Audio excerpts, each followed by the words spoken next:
Do you remember when oil was worth literally less than zero just last year? Well, not so much anymore. Oil is climbing higher and higher every single week, and gas prices are climbing to the highest levels that they've ever been in many parts of the country, with the national average of gas being $3.50 per gallon, and in some states like my home state of California, gas being more than $6 per gallon. A lot of people are pretty upset, and rightly so. And so the Biden administration has just announced that they're going to take from the Strategic Oil Reserve 50 million barrels of oil and release them onto the world markets. Now, what is this really going to do? Is it just political posturing, or will it have an impact on your wallet? You're going to find out here in this video, and comment below with what you think of gas prices and where they are where you live today. Now, my name is Kevin Conway.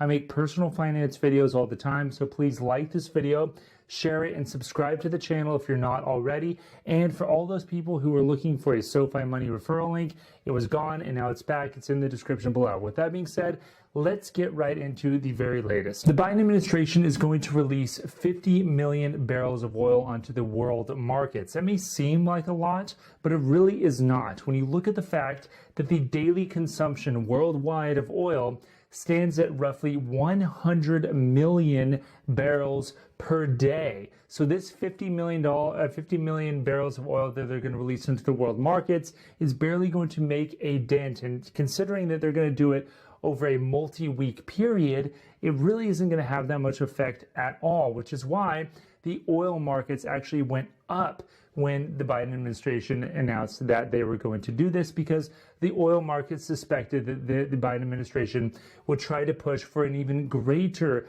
amount of oil released onto the world markets. But it really is not that much oil, and it's not going to make that big of a difference. It should be noted that several other countries are actually going to join the United States in releasing some of their national stockpiles of oil, and those countries include China, India, South Korea, the United Kingdom, and Japan. But all of those combined are only going to release about 10 to 15 million barrels of oil combined. So that means that all those countries are not even going to do anywhere close to the amount the United States is doing, and the United States is not going to release anywhere close to the amount of the world consumption of oil all in a single day. That is how bad this situation is. That is how backlogged we are with producing oil for the consumption of the world markets. Now, it should be noted that the world consumption has gone up to a record high. It is 5% higher than it was even last year. So why did the Biden administration do this if it's not really going to have much of an impact at all? Well, cynically, a lot of people are saying it's just a cheap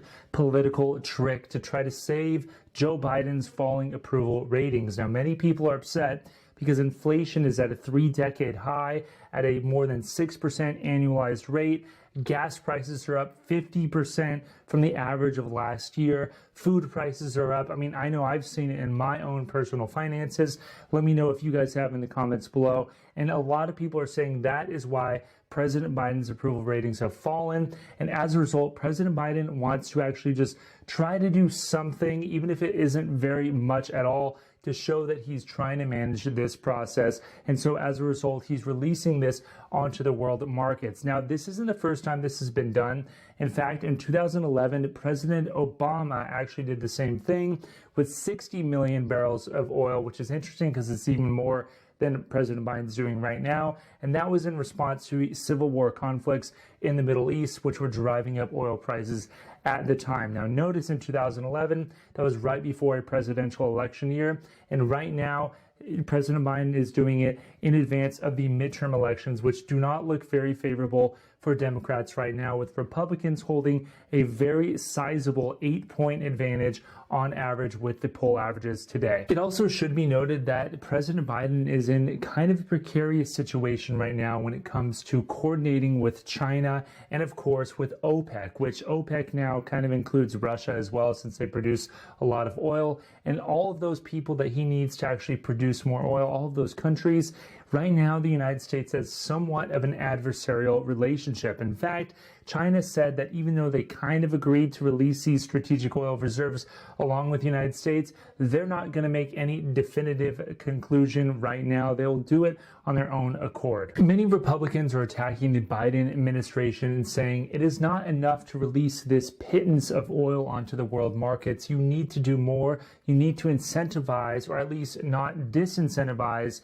domestic oil production, which is still down almost 2 million barrels from before the pandemic. And in the recent stimulus bill, which was just passed and signed into law by President Biden, there's a litany of fees and regulations that are imposed upon drillers in the United States. As a result, the world is forced to look elsewhere, even though the United States is the world's largest oil producer, which is kind of an interesting fact. I really didn't know that before just a little while ago, and the United States remains that, but it is not producing at the level it needs to. Additionally, there may be more bad news for people like us who fill up their car every day in the near future. We know that OPEC is going to meet very soon and decide that they probably will start cutting their production, therefore propping up the oil prices, even if the United States releases that strategic oil reserve. We do know that Saudi Arabia and Russia are in favor of this. Those are two members of what they call OPEC Plus, which is essentially just the cartel in the Middle East and part of Russia and elsewhere that actually produce a lot of oil and work in conjunction with one another to keep oil prices high. We do know that they want to actually start cutting that production in order to make it so that the oil prices remain high.